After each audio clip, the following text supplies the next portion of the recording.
ਟੋਡੀ ਮਹੱਲਾ ਪੰਜਵਾ। ਸਾਧ ਸੰਗ ਹਰ ਹਰ ਨਾਮ ਚਿਤਾਰਾ।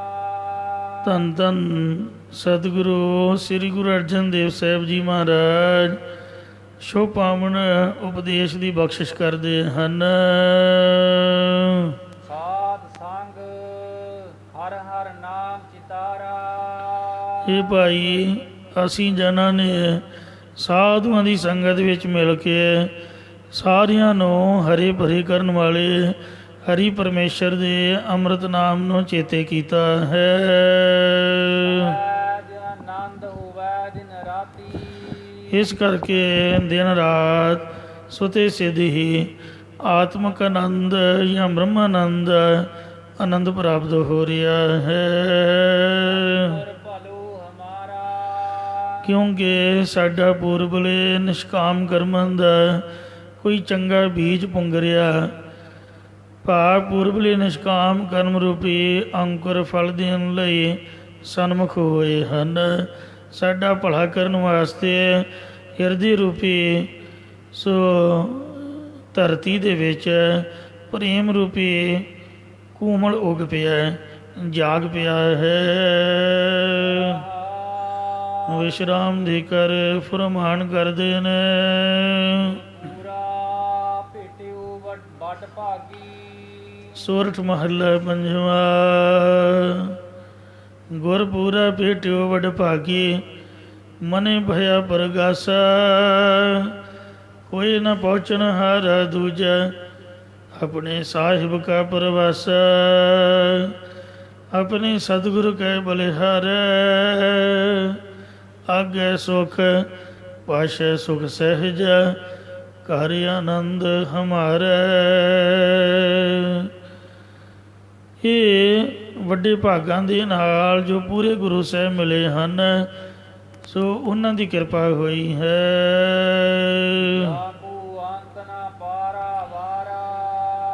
ਜੋ ਸ੍ਰੀ ਗੁਰੂ ਨਾਨਕ ਦੇਵ ਜੀ ਪੂਰੇ ਗੁਰੂ ਹਨ ਇਹਨਾਂ ਤੋਂ ਕੋਈ ਪਾਰ ਉਰਾਰ ਮਤਲਬ ਕਿਵੇਂ ਕਦੋਂ ਕਿਰਪਾ ਕਰ ਦੇਣੀ ਹੈ ਕੁਛ ਪਤਾ ਨਹੀਂ ਕਰਨੀ ਤੇ ਜੋ ਮਰਜ਼ੀ ਕੋਈ ਜ਼ੋਰ ਲਾ ਲਏ ਤੇ ਨਹੀਂ ਕਰਨੀ। ਜੇ ਕਰਨੀ ਹੈ ਤੇ ਪਤਾ ਨਹੀਂ ਕਿਸੇ ਪਾਪੀ ਤੇ ਹੀ ਦਿਆਲੂ ਹੋ ਜਾਣਾ, ਕਿਸੇ ਰਾਹ ਜਾਂਦੇ ਵਪਾਰੀ ਦੇ ਉੱਪਰ ਹੀ ਦਿਆਲੂ ਹੋ ਜਾਣਾ ਹੈ। ਇੱਕ ਵਾਰ ਡੱਗੀ ਵਾਲਾ ਵਪਾਰੀ ਜਿਹਨੇ ਸਿਰ ਦੇ ਉੱਪਰ ਸੌਦੇ ਪੱਤੇ ਦੀ ਪੰਡ ਚੁੱਕੀ ਹੋਈ ਸੀ। ਪੁਰਾਣੇ ਟਾਈਮਾਂ ਦੇ ਵਿੱਚ ਅੱਜ ਕੱਲ੍ਹ ਵੀ ਟਾਵੇਂ ਆਉਂਦੇ ਹਨ ਉਹ ਡੱਗੀ ਵਾਲੇ। ਉਹਨਾਂ ਨੇ ਪੰਡ ਜੀ ਬਣਾ ਕੇ ਵਿੱਚ ਕੱਪੜੇ ਜਿਹੇ ਬੰਨੇ ਹੁੰਦੇ ਨੇ ਜਿੱਥੇ ਮਾਈਆਂ ਬੀਬੀਆਂ ਚਾਰ ਕੁ ਬੈਠੀਆਂ ਹੋਣ ਉੱਥੇ ਆਪਣਾ ਦਾਜ ਵਰੀ ਖੋਲ੍ਹ ਕੇ ਬੈਠ ਜਾਂਦੇ ਹਨ ਅਤੇ ਸਿਫਤਾਂ ਕਰਦੇ ਨਹੀਂ ਥੱਕਦੇ। ਇਉਂ ਪੁਰਾਣਾ ਸਮਾਂ ਸੀਗਾ, ਕੋਈ ਸਾਈਕਲ ਨਹੀਂ, ਕੋਈ ਸਕੂਟਰ ਨਹੀਂ, ਕੋਈ ਰੇਹੜੀ ਨਹੀਂ, ਕੋਈ ਰਕਸ਼ਾ ਨਹੀਂ ਅਤੇ ਗਰੀਬ ਬੰਦਾ ਉਹ ਸਿਰ ਦੇ ਉੱਪਰ ਹੀ ਚੁੱਕ ਕੇ ਅਤੇ ਸੌਦਾ ਪੱਤਾ ਵੇਚ ਕੇ ਗੁਜ਼ਾਰਾ ਕਰਦਾ। ਸ੍ਰੀ ਗੁਰੂ ਨਾਨਕ ਦੇਵ ਮਹਾਰਾਜ ਦੀ ਨਿਗਾਹ ਪੈ ਗਿਆ। ਕਹਿੰਦੇ ਉਹ ਰਾਹ ਗੁਰਮੁਖਾ ਬੈਠ ਜਾ, ਆਹ ਪੰਡ ਦੇ ਵਿੱਚ ਤੂੰ ਕੀ ਚੁੱਕਿਆ ਹੋਇਆ ਲਾ ਕੇ ਸਾਨੂੰ ਦਿਖਾ। ਇਹ ਸ੍ਰੀ ਗੁਰੂ ਨਾਨਕ ਪ੍ਰਕਾਸ਼ ਦੇ ਵਿੱਚ ਜ਼ਿਕਰ ਆਉਂਦਾ ਹੈ ਸਾਖੀ ਦਾ। ਉਹਦੇ ਵੱਡੇ ਭਾਗ ਜਾਗੇ ਪਿਛਲੇ ਜਨਮਾਂ ਦਾ ਅੰਕੁਰ ਫੁੱਟਿਆ। ਉਹਨੇ ਡੱਗੀ ਖੋਲ੍ਹ ਕੇ ਅਤੇ ਗੁਰੂ ਸਾਹਿਬ ਜੀ ਨੂੰ ਦੱਸਣਾ ਸ਼ੁਰੂ ਕਰ ਦਿੱਤਾ। ਜੀ ਆਹ ਲੂਣ ਹੈ, ਆਹ ਤੇਲ ਹੈ, ਆਹ ਹਲਦੀ ਹੈ, ਆਹ ਕਾਲੀਆਂ ਮਿਰਚਾਂ ਨੇ, ਆਹ ਲਾਲ ਮਿਰਚਾਂ ਨੇ, ਆਹ ਮਸਾਲਾ ਹੈ। ਇਹ ਮੈਂ ਆਪ ਦੇ ਗੁਜ਼ਾਰੇ ਵਾਸਤੇ ਪਿੰਡਾਂ ਦੀਆਂ ਗਲੀਆਂ ਦੇ ਵਿੱਚ ਤੁਰ ਫਿਰ ਕਰਕੇ ਵੇਚਦਾ ਹਾਂ। ਮਾਰੇ ਕਹਿੰਦੇ ਆਹ ਕੀ ਰੱਖਿਆ ਹੋਇਆ ਹੈ ਪੱਥਰ ਜੇ। ਉਹਦੇ ਵਿੱਚੋਂ ਸਭ ਤੋਂ ਛੋਟਾ ਪੱਥਰ ਗੁਰੂ ਸਾਹਿਬ ਨੇ ਚੁੱਕ ਲਿਆ ਅਤੇ ਬਾਕੀ ਦੇ ਪੱਥਰਾਂ ਵੱਲ ਇਸ਼ਾਰਾ ਕਰਕੇ ਕਿਹਾ ਕਿ ਆਹ ਕਿਉਂ ਰੱਖੇ ਹੋਏ ਨੇ। ਕਹਿੰਦੇ ਜੀ ਇਹ ਤੋਲ ਦਾ ਸਾਧਨ ਹੈ, ਤੋਲ ਦੇ ਵੱਟੇ ਨੇ।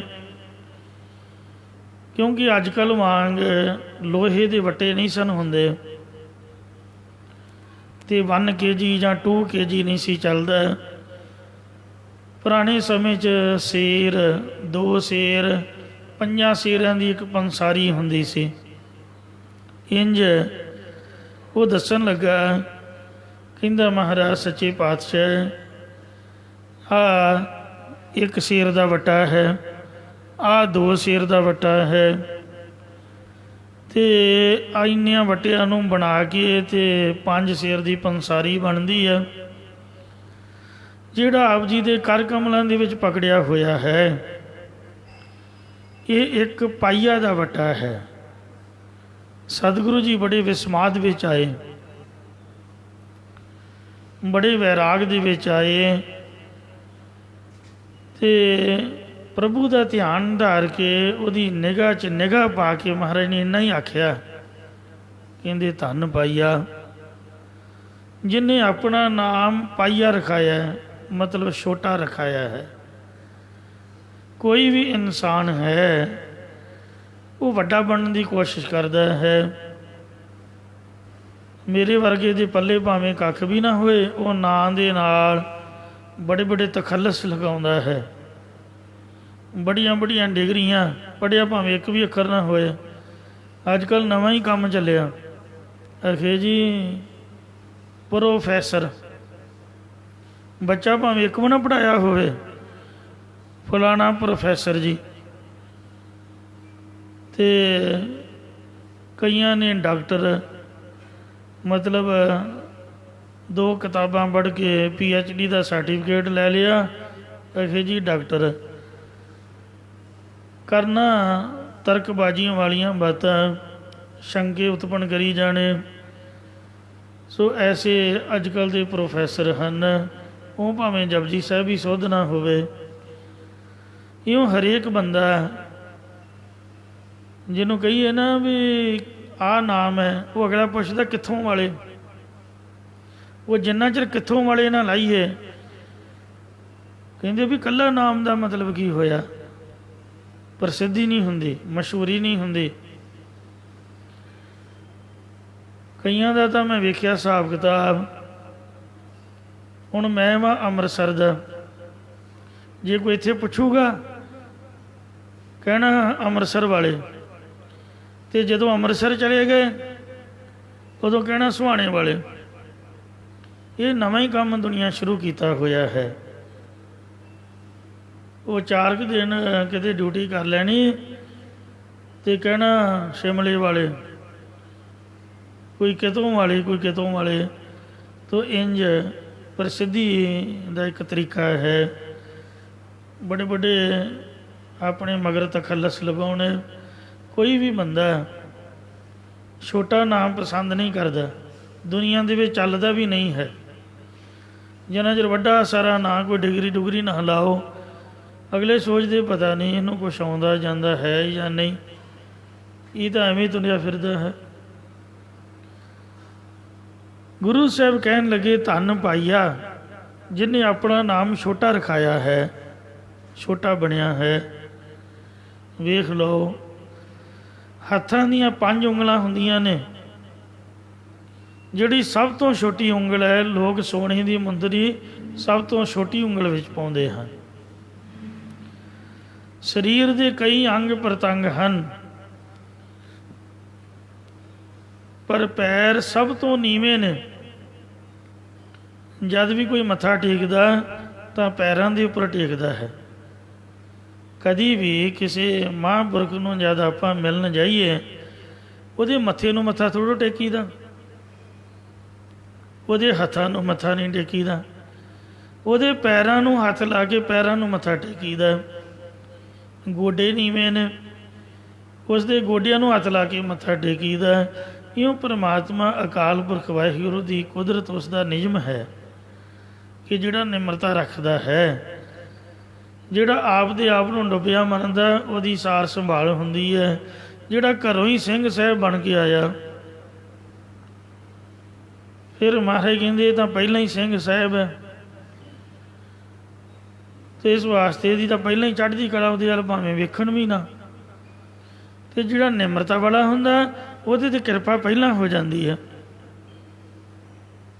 ਕਈ ਕਹਿੰਦੇ ਅਸੀਂ ਮਾਲਕ, ਸਾਲਸਰਾਏ ਜੋਹਰੀ ਨੂੰ ਆਪ ਦੇ ਮਾਲਕਪੁਣੇ ਦਾ ਹੰਕਾਰ ਸੀ। ਤੇ ਸਤਿਗੁਰੂ ਜੀ ਕਹਿਣ ਲੱਗੇ, ਗੁਰਮੁਖਾ ਹੰਕਾਰ ਨਾ ਕਰੀ, ਮਾਨ ਨਾ ਕਰੀ, ਤੇਰੇ ਨਾਲੋਂ ਤੇਰਾ ਸੇਵਕ ਜਿਹੜਾ ਅਦਰਕਾ ਹੈ ਇਹ ਵੱਧ ਪਿਆਰ ਤੇ ਸ਼ਰਧਾ ਵਾਲਾ ਹੈ ਤਾਂ ਸਾਲਸਰਾਏ ਜੋਹਰੀ ਤੇ ਵੀ ਕਿਰਪਾ ਸੀ, ਪਰ ਥੋੜ੍ਹਾ ਬਹੁਤਾ ਮਾਇਆ ਦਾ ਮਾੜਾ ਮੋਟਾ ਤਾਂ ਮਾਣ ਹੋਊਗਾ। ਤਾਂ ਹੀ ਮਹਾਰਾਜ ਕਹਿਣ ਲੱਗੇ ਵੀ ਇਹਦੇ 'ਚ ਨਿਮਰਤਾ ਜ਼ਿਆਦੀ ਹੈ।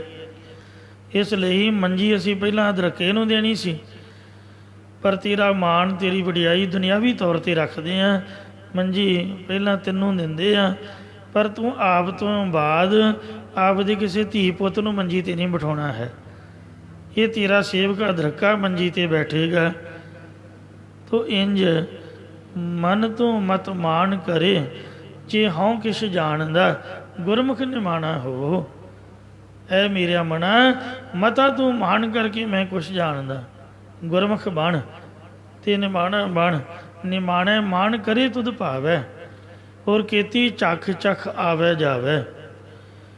ਕਿੰਨੇ ਹੀ ਚੱਖਾ ਮਾਰ ਕੇ ਆਉਂਦੇ ਨੇ, ਤੁਰ ਜਾਂਦੇ ਨੇ, ਕੋਈ ਉਹਨਾਂ ਦੀ ਬਾਤ ਨਹੀਂ ਪੁੱਛਦਾ। ਤੇ ਪਰ ਜਿਹੜੇ ਨਿਮਾਣੇ ਬਣਦੇ ਨੇ, ਸਤਿਗੁਰੂ ਨਾਨਕ ਦੇਵ ਜੀ ਉਹਨਾਂ ਦਾ ਮਾਣ ਬਣ ਕੇ ਦਿਖਾਉਂਦਾ।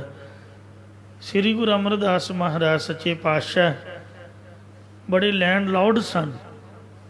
ਕਿੰਨਾ ਪੈਲੀ ਬੰਨਾ ਸੀ, ਖੇਤੀ ਸੀ, ਘਰ ਦੇ ਵਿੱਚ ਕਿਸੇ ਚੀਜ਼ ਦੀ ਕੋਈ ਘਾਟ ਨਹੀਂ ਸੀ।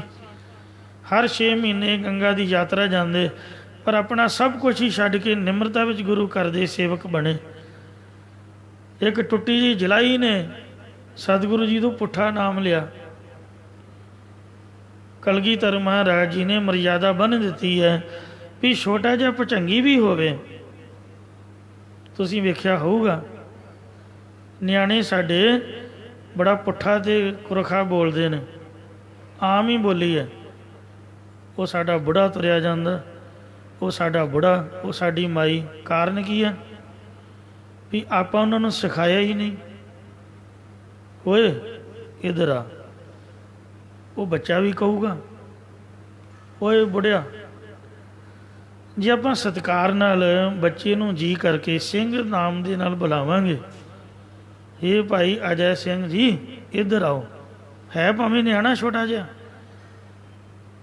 ਉਹਦੀ ਬੋਲੀ ਵੀ ਸਹੀ ਹੋਏਗੀ। ਜਿਹੜਾ ਸਿੰਘ ਦਾ ਅੱਧਾ ਨਾਮ ਲੈ ਕੇ ਬੁਲਾਉਂਦਾ ਉਹ ਬੰਦਾ ਤਨਖਾਹੀਆ ਹੈ। ਸੋ ਇਸ ਵਾਸਤੇ ਪੂਰਾ ਨਾਮ ਲੈ ਕੇ ਬੀਬੀਆਂ ਦਾ ਕੌਰ ਤੇ ਸਿੰਘਾਂ ਦਾ ਸਿੰਘ, ਤੇ ਨਾਲ ਤਖੱਲਸ ਲਾ ਕੇ ਜਾਂ ਭਾਈ ਜਾਂ ਬਾਬਾ ਜਾਂ ਕੋਈ ਵੀ ਵਿਸ਼ੇਸ਼ਣ ਲਾ ਕੇ ਸਤਿਕਾਰ ਦੇ ਨਾਲ ਬੁਲਾਉਣ ਤੋਂ ਆਪ ਦੇ ਮਨ ਦੇ ਵਿੱਚ ਵੀ ਰਸ ਬਣਦਾ ਹੈ, ਆਨੰਦ ਬਣਦਾ ਹੈ। ਸੋ ਕਲਗੀਧਰ ਨੇ ਇਹ ਰਹਿਤਨਾਮੇ ਦੇ ਵਿੱਚ ਬਚਨ ਲਿਖਿਆ ਕਿ ਜਿਹੜਾ ਸਿੱਖ ਦਾ ਅੱਧਾ ਜਾਂ ਪੁੱਠਾ ਨਾਮ ਲੈਂਦਾ ਉਹ ਬੰਦਾ ਤਨਖਾਹੀਆ ਹੈ। ਧੰਨ ਸਤਿਗੁਰੂ ਸ੍ਰੀ ਗੁਰੂ ਅਮਰਦਾਸ ਮਹਾਰਾਜ ਜੀ ਦਾ ਛੋਟਾ ਨਾਮ ਲਿਆ ਜਲਾਈ ਨੇ, 3 ਅੱਖਰਾਂ ਵਾਲਾ। ਸ੍ਰੀ ਗੁਰੂ ਅਮਰਦਾਸ ਦੇ 5 ਅੱਖਰ ਨੇ। ਅਮਰਦਾਸ ਉਹਨੇ 3 ਅੱਖਰ ਬੋਲੇ, ਜਾਂ ਮੈਂ ਬੋਲਣੇ ਚੰਗੇ ਨਹੀਂ ਸਮਝਾਂਗਾ, ਤੇ ਨਾਲ ਉਹਨੇ ਨਿਥਾਵਾਂ ਅੱਖਰ ਬੋਲਿਆ। ਤੇ ਸਤਿਗੁਰੂ ਜੀ ਨੇ ਸੁਤੇ ਸਿੱਧ ਆਖਿਆ, ਕਮਲੀਏ ਤੇ ਝੱਲੀਏ, ਸਾਡੇ ਨਿਥਾਵਿਆਂ ਦੀ ਥਾਮ ਤਾਂ ਸ੍ਰੀ ਗੁਰੂ ਅੰਗਦ ਦੇਵ ਜੀ ਮਹਾਰਾਜ ਹਨ। ਇਹਨਾਂ ਬਚਨ ਕਰਨ ਤੋਂ ਕਮਲੀ ਹੋ ਗਈ ਸੀਗੀ। ਫਿਰ ਸ੍ਰੀ ਗੁਰੂ ਅੰਗਦ ਦੇਵ ਮਹਾਰਾਜ ਸੱਚੇ ਪਾਤਸ਼ਾਹ ਜੀ ਨੂੰ ਆ ਕੇ ਕੁਛ ਨਹੀਂ ਦੱਸਿਆ ਕਿ ਅੰਮ੍ਰਿਤ ਵੇਲਾ ਹੈ, ਗੁਰੂ ਜੀ ਦਾ ਮਨ ਖਰਾਬ ਹੋਊਗਾ। ਤੇ ਇਸ਼ਨਾਨ ਕਰਾਇਆ, ਨਿਤਨੇਮ ਕੀਤਾ, ਗੁਰੂ ਸਾਹਿਬ ਨੇ ਕੀਤਾ, ਉਹਨਾਂ ਦੀ ਸੇਵਾ ਦੇ ਵਿੱਚ ਹਾਜ਼ਰ ਹੋਏ।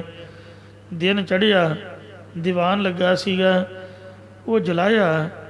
ਆਪ ਦੀ ਘਰਵਾਲੀ ਦੀ ਗਲਤੀ ਮੰਨ ਕੇ, ਕਿਉਂਕਿ ਉਹ ਕਮਲੀ ਹੋ ਗਈ, ਉਹਨੂੰ ਗੁਰੂ ਮਹਾਰਾਜ ਦੇ ਚਰਨਾਂ ਵਿੱਚ ਲੈ ਕੇ ਹਾਜ਼ਰ ਹੋਇਆ।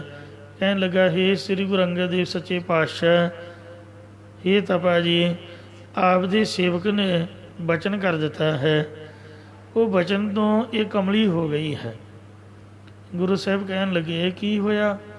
ਕਹਿੰਦੇ ਆਹ ਕੁਛ ਹੋਇਆ, ਇਹਨਾਂ ਦੇ ਪੈਰ ਨੂੰ ਖੱਡੀ ਲੱਗੀ, ਮੀਂਹ ਪੈ ਰਿਹਾ ਸੀਗਾ ਅਤੇ ਖੱਡੀ ਪਾਣੀ ਵਿੱਚ ਡੁੱਬੀ ਹੋਈ ਸੀ।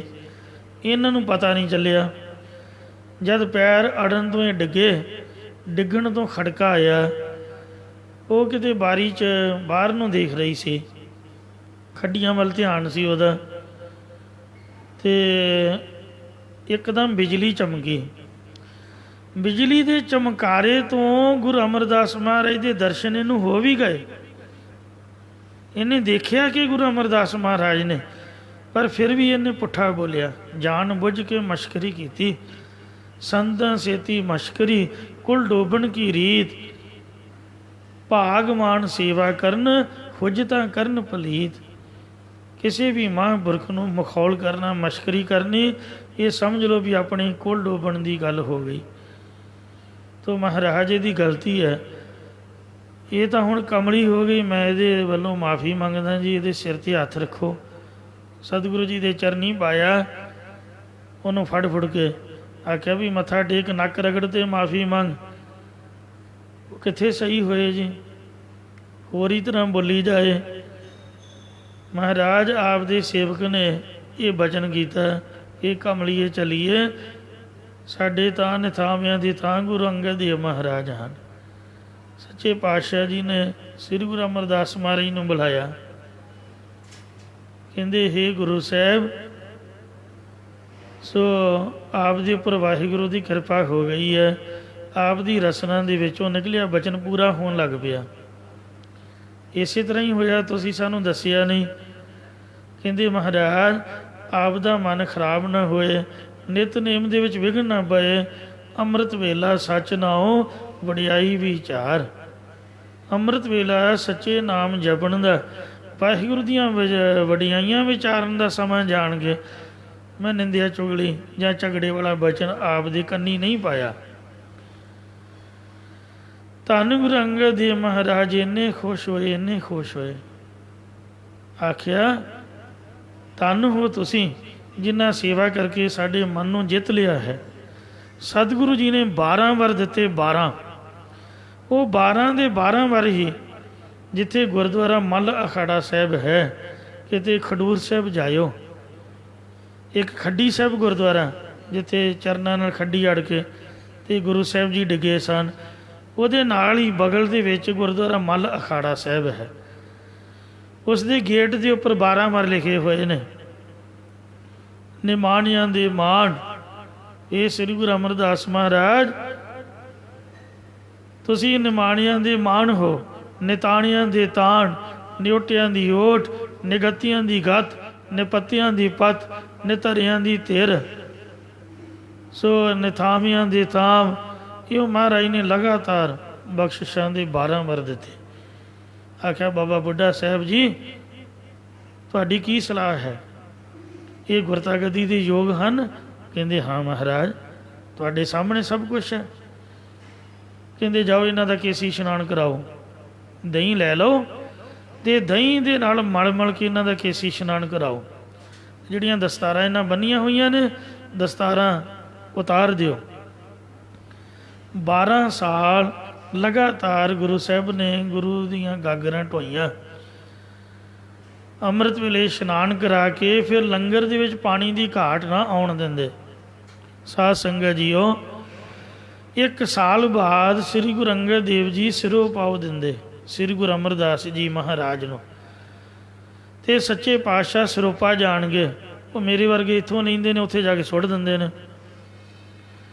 ਮਹਾਰਾਜ ਦਾ ਸਿਰੋਂ ਪਾਓ ਬਖਸ਼ਿਸ਼ ਹੁੰਦੀ ਹੈ, ਅਤੇ ਉਹ ਬਖਸ਼ਿਸ਼ ਜਾਣ ਕੇ ਸਿਰ ਦੇ ਉੱਪਰ ਉਸੇ ਵੇਲੇ ਸਜਾ ਲੈਂਦੇ। ਇਉਂ 12 ਦੇ 12 ਸਿਰੋਂ ਪਾਓ ਮਹਾਰਾਜ ਨੇ ਸੀਸ 'ਤੇ ਸਜਾਏ ਹੋਏ ਸੀ। ਬੜਾ ਸੋਹਣਾ ਮੁਕਟ ਬਣਿਆ ਹੋਇਆ ਸੀ, ਉੱਤੇ ਗਾਗਰ ਟਿਕਾਉਣ ਵਾਸਤੇ ਗੁਰੂ ਜੀ ਨੇ ਉਤਾਰੇ ਨਹੀਂ ਸਨ, ਲਾ ਕੇ ਫਿਰ ਬੰਨ੍ਹ ਲੈਂਦੇ ਸੀ। ਉਹ ਗੁਰੂ ਅੰਗਦ ਦੇਵ ਮਹਾਰਾਜ ਨੇ ਬਾਬਾ ਬੁੱਢਾ ਸਾਹਿਬ ਨੂੰ ਆਖਿਆ ਵੀ ਇਹਨਾਂ ਤੋਂ ਸਿਰੋਂ ਪਾਓ ਉਤਾਰੋ ਅਤੇ ਕੇਸੀ ਇਸ਼ਨਾਨ ਕਰਾਓ। ਸੋਹਣਾ ਬੜਾ ਚੋਗਾ ਪਵਾਓ, ਨਵੇਂ ਕੱਪੜੇ ਅਤੇ ਸਾਡੇ ਕੋਲ ਲੈ ਕੇ ਆਓ, ਗੁਰਤਾ ਗੱਦੀ ਦਾ ਪ੍ਰਬੰਧ ਕਰੋ। 5 ਪੈਸੇ ਨਾਰੀਅਲ ਗੁਰੂ ਸਾਹਿਬ ਨੇ ਮੰਗਾਇਆ, ਅਤੇ ਸਾਹਿਬਜ਼ਾਦੇ ਬਾਬਾ ਦਾਸੂ ਜੀ ਦਾਤੂ ਜੀ ਵੇਖ ਕੇ ਹੈਰਾਨ ਹੋ ਗਏ, ਕਿਉਂਕਿ ਧੁਰ ਤੋਂ ਸ੍ਰੀ ਗੁਰੂ ਅਮਰਦਾਸ ਮਹਾਰਾਜ ਦੇ ਭਾਗਾਂ ਦੇ ਵਿੱਚ ਗੁਰਤਾ ਗੱਦੀ ਦੀ ਬਖਸ਼ਿਸ਼ ਲਿਖੀ ਹੋਈ ਸੀ। ਇਸ ਲਈ ਮਹਾਰਾਜ ਨੇ ਸਾਹਿਬਜ਼ਾਦਿਆਂ ਨੂੰ ਪਿੱਛੇ ਕਰ ਦਿੱਤਾ। ਉਹਨਾਂ ਨੇ ਭਾਵੇਂ ਮਹਿਸੂਸ ਕੀਤਾ, ਈਰਖਾ ਵੀ ਕੀਤੀ, ਪਰ ਮਹਾਰਾਜ ਕਹਿੰਦੇ ਮੇਰੇ ਵੱਸ ਦੀ ਨਹੀਂ, ਇਹ ਤਾਂ ਵਾਹਿਗੁਰੂ ਦੇ ਹੱਥ ਵਿੱਚ ਹੈ। ਵਾਹਿਗੁਰੂ ਹੁਕਮ ਕਰਦਾ ਹੈ, ਉਹਨੂੰ ਇਹ ਬਖਸ਼ਿਸ਼ ਮਿਲਦੀ। ਇਹਨਾਂ ਦੇ ਭਾਗਾਂ 'ਚ ਪਰਮਾਤਮਾ ਨੇ ਪਹਿਲਾਂ ਹੀ ਲਿਖ ਕੇ ਭੇਜਿਆ ਹੋਇਆ। ਆਓ ਸ੍ਰੀ ਗੁਰੂ ਅਮਰਦਾਸ ਜੀ, ਆਓ ਜੀ ਆਇਆਂ ਨੂੰ, ਸਾਨੂੰ ਤੁਸੀਂ ਖੁਸ਼ ਕੀਤਾ, ਸੇਵਾ ਕਰਕੇ ਗੁਰੂ ਨਾਨਕ ਸਾਹਿਬ ਦਾ ਘਰ ਤੁਸੀਂ ਪ੍ਰਸੰਨ ਕਰ ਲਿਆ। ਅਸੀਂ ਬੜੇ ਹੁਣ ਖੁਸ਼ ਹਾਂ, ਪ੍ਰਸੰਨ, ਸਾਡੇ ਕੋਲ ਹੋਰ ਕੁਛ ਨਹੀਂ ਦੇਣ ਵਾਸਤੇ। ਆਓ ਤੁਹਾਨੂੰ ਗੁਰੂ ਨਾਨਕ ਸਾਹਿਬ ਦੀ ਬਖਸ਼ਿਸ਼, ਤਿੰਨਾਂ ਲੋਕਾਂ ਦੀ ਮਾਇਆ ਜਿਹਦੇ ਗੁਰਤਾ ਗੱਦੀ ਦੇ ਅਧੀਨ ਤਿੰਨੇ ਲੋਕ ਨੇ, ਉਹ ਤੁਹਾਨੂੰ ਬਖਸ਼ਿਸ਼ ਕਰਦੇ ਆ।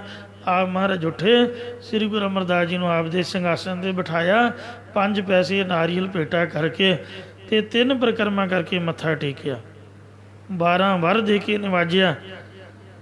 ਆਖਿਆ ਬਾਬਾ ਦਾਸੂ ਅਤੇ ਦਾਤੂ ਜੀ, ਜੇ ਤੁਸੀਂ ਭਲਾ ਚਾਹੁੰਦੇ ਹੋ ਮੱਥਾ ਟੇਕੋ। ਬਚਨ ਉਹਨਾਂ ਨਹੀਂ ਮੰਨਿਆ। ਤੋ ਇੰਜ ਸਾਰੀ ਸੰਗਤ ਨੂੰ ਹੁਕਮ ਕੀਤਾ, ਸਭਨਾਂ ਨੇ ਨਮਸਕਾਰ ਕੀਤੀ, ਅਤੇ ਉਹ ਜਲਾਈ ਨੂੰ ਵੀ ਆਖਿਆ, ਕਹਿੰਦੇ ਭਾਈ ਹੁਣ ਇਹੀ ਗੁਰੂ ਸਾਹਿਬ ਨੇ, ਇਹਨਾਂ ਦੇ ਪੈਰ ਫੜੋ ਤਾਂ ਤੁਸੀਂ ਬਖਸ਼ੇ ਜਾਓਗੇ। ਉਹ ਕਮਲੀ ਨੂੰ ਮਹਾਰਾਜ ਦੇ ਚਰਨੀ ਪਾਇਆ, ਅਤੇ ਗੁਰੂ ਅੰਗਦ ਦੇਵ ਮਹਾਰਾਜ ਕਹਿਣ ਲੱਗੇ ਵੀ ਇਹ ਉਹ ਸਹੀ ਹੋ ਗਈ। ਜਦ ਗੁਰੂ ਅਮਰਦਾਸ ਜੀ ਪੈਰ ਫੜੇ, ਉਹਨੇ ਗੁਰੂ ਅੰਗਦ ਦੇਵ ਮਹਾਰਾਜ ਦਾ ਬਚਨ ਮੰਨਿਆ, ਅਤੇ ਗੁਰੂ ਅੰਗਦ ਦੇਵ ਮਹਾਰਾਜ ਕਹਿਣ ਲੱਗੇ ਬਈ ਇਹ ਹੁਣ ਤਾਂ ਸਹੀ ਰਹੂਗੀ, ਬਿਲਕੁਲ ਸਹੀ ਸਲਾਮਤ ਹੋ ਗਈ। ਇਉਂ ਕਰੋ, ਤੁਸੀਂ ਆਪਣਾ ਘਰ ਛੱਡ ਕੇ ਇੱਥੋਂ ਚਲੇ ਜਾਓ, ਜਿਸ ਘਰ ਵਿੱਚ ਰਹੋਗੇ ਇਹ ਫਿਰ ਕਮਲੀ ਹੋ ਜਾਏਗੀ, ਕਿਉਂਕਿ ਇੱਥੇ ਗੁਰਦੁਆਰਾ ਬਣੇਗਾ, ਇਹ ਹੁਣ ਇਹਨਾਂ ਦਾ ਅਸਥਾਨ ਹੈ। ਸਾਧ ਸੰਗਤ ਜੀਓ, ਉਹ ਫਿਰ ਜਲਾਏ ਘਰ ਛੱਡ ਕੇ ਚਲੇ ਗਏ। ਉੱਥੇ ਹੀ ਗੁਰਦੁਆਰਾ ਬਣਿਆ ਹੋਇਆ, ਜਿਹੜਾ ਮੇਨ ਅਸਥਾਨ ਹੈ ਗੁਰਦੁਆਰਾ ਖੱਡੀ ਸਾਹਿਬ। ਅਤੇ ਜਿੰਨੀ ਵਧੀਆ ਮੀਨਾਕਾਰੀ ਪੱਥਰ ਦੇ ਉੱਪਰ ਹੇਠਾਂ ਅਤੇ ਕੰਧਾਂ ਦੇ ਉੱਪਰ ਬਾਬੇ ਉੱਤਮ ਸਿੰਘ ਜੀ ਕਾਰ ਸੇਵਾ ਖਡੂਰ ਸਾਹਿਬ ਵਾਲੇ, ਹੁਣ ਉਹਨਾਂ ਤੋਂ ਬਾਅਦ ਜਿੰਨੀ ਵਧੀਆ ਸੇਵਾ ਉਸ ਸਥਾਨ ਦੀ ਹੋਈ ਮੈਂ ਕਿਤੇ ਨਹੀਂ ਵੇਖੀ, ਐਵੇਂ ਝੂਠ ਬੋਲੀਏ, ਕਿਉਂਕਿ ਮਹਾਂਪੁਰਖਾਂ ਨੇ ਆਪਦੇ ਹੱਥੀਂ ਸੇਵਾ ਕਰਾਈ ਹੈ। ਉੱਥੇ ਹੀ ਉਹਨਾਂ ਦਾ ਸਥਾਨ ਹੈ, ਅਤੇ ਉੱਥੇ ਹੀ ਉਹ ਸੇਵਾ ਕਰਾਉਂਦੇ ਨੇ, ਅਤੇ ਉੱਥੋਂ ਪੱਥਰ ਬੋਲਦਾ। ਸੋਨਾ ਵੀ ਇੰਨਾ ਕੀਮਤੀ ਨਹੀਂ ਜਿੰਨੀ ਉੱਥੇ ਮੀਨਾਕਾਰੀ ਮਹਾਂਪੁਰਖਾਂ ਨੇ ਪੱਥਰ ਦੇ ਵਿੱਚ ਬੜੀ ਕਢਾਈ ਕੀਤੀ ਹੋਈ ਹੈ, ਬੜੀ ਕਮਾਲ ਦੀ ਉੱਥੇ ਮੀਨਾਕਾਰੀ, ਵੇਖ ਕੇ ਹੈਰਾਨ ਰਹਿ ਜਾਈਦਾ। ਔਰ ਇੰਨੀ ਸਫਾਈ ਹੈ, ਤੁਸੀਂ ਵੇਖਿਆ ਹੋਊਗਾ, ਆਪਾਂ ਗੁਰਦੁਆਰੇ ਦੇ ਅੰਦਰ ਤਾਂ ਝਾੜੂ ਝੂੜੂ ਫੇਰ ਲੈਂਦੇ ਆ, ਆ ਜਿੰਨੀਆਂ ਸੰਗਤਾਂ ਨੇ ਅੰਦਰ ਹੀ ਸੇਵਾ ਕਰਦੀਆਂ ਨੇ, ਅਤੇ ਬਾਹਰ ਭਾਵੇਂ ਖਲਾਰਾ ਪਿਆ ਰਹੇ। ਜੇ ਬਾਹਰ ਵੀ ਸੇਵਾ ਕਰੀਏ ਤਾਂ ਗੇਟ ਤੋਂ ਬਾਹਰ ਸੜਕ ਥੋੜ੍ਹਾ ਕੋਈ ਸਾਫ਼ ਕਰਦਾ। ਵੱਡੇ ਵੱਡੇ ਸਥਾਨ, ਅੰਮ੍ਰਿਤਸਰ ਸ਼ਹਿਰ ਏਡਾ ਵੱਡਾ ਸਥਾਨ ਹੈ, ਉਹਦੇ ਵੀ ਗਲੀਆਂ ਬਾਜ਼ਾਰਾਂ 'ਚ ਚਿੱਕੜ ਕੀ ਅਤੇ ਮਰ ਕੀ। ਲੋਕ ਕਿਹੜਾ ਸਾਰੇ ਗੁਰਦੁਆਰੇ ਦੇ ਹੁੰਦੇ ਨੇ, ਆਮ ਦੁਨੀਆ ਵੀ ਰਹਿੰਦੀ ਹੈ, ਉਹਨਾਂ ਨੂੰ ਪਤਾ ਹੀ ਨਹੀਂ ਵੀ ਦਰਬਾਰ ਸਾਹਿਬ ਇੱਥੇ, ਸੰਗਤਾਂ ਇੱਥੇ ਦਰਸ਼ਨ ਕਰਨ ਆਉਣੀਆਂ। ਉਹ ਨਾਲੀ ਕੱਢਣੀ ਚੱਕੜ ਬਾਹਰ, ਕੂੜਾ ਸੁੱਟਣਾ ਬਾਹਰ, ਅਤੇ ਆਹ ਪਟਨਾ ਸਾਹਿਬ ਚਲੇ ਜਾਓ, ਤਖਤ ਸਾਹਿਬ ਏਡਾ ਵੱਡਾ ਮਹਾਰਾਜ ਦਾ ਸਥਾਨ ਹੈ, ਬਾਹਰ ਨਿਕਲਦਿਆਂ ਸਾਰੀ ਉਹ ਮੱਛੀ ਭੁੰਨਣ ਵਾਲੀਆਂ ਰੇਹੜੀਆਂ, ਮਾਫ਼ ਕਰਨਾ, ਕੋਈ ਤੰਬਾਕੂ ਖਾ ਰਿਹਾ, ਕੋਈ ਬੀੜੀ ਪੀ ਰਿਹਾ, ਚਾਰ ਸਵੇਰੇ ਇੰਨਾ ਗੰਦ ਮਰ ਸੜਿਆਣ ਮਾਰਦਾ। ਇੱਕ ਮੈਂ ਹਜ਼ੂਰ ਸਾਹਿਬ ਦੇ ਦਰਸ਼ਨ ਕੀਤੇ, ਜਿੱਥੇ ਆਲਾ ਦੁਆਲਾ ਸਵੱਛ ਹੈ। ਜਿਹੜਾ ਲੰਗਰ ਸਾਹਿਬ ਗੋਦਾਵਰੀ ਤੋਂ ਹਜ਼ੂਰ ਸਾਹਿਬ ਤਖਤ ਸਾਹਿਬ ਨੂੰ ਜਾਂਦੀ ਸੜਕ, ਮਜਾਲ ਹੈ ਬੰਦਾ ਕੋਈ ਬੀੜੀ ਪੀ ਜਾਏ, ਬਿਲਕੁਲ ਸੜਕ ਸਾਫ਼, ਜਿਸ ਤਰ੍ਹਾਂ ਗੁਰਦੁਆਰੇ ਦਾ ਸਥਾਨ ਹੋਵੇ।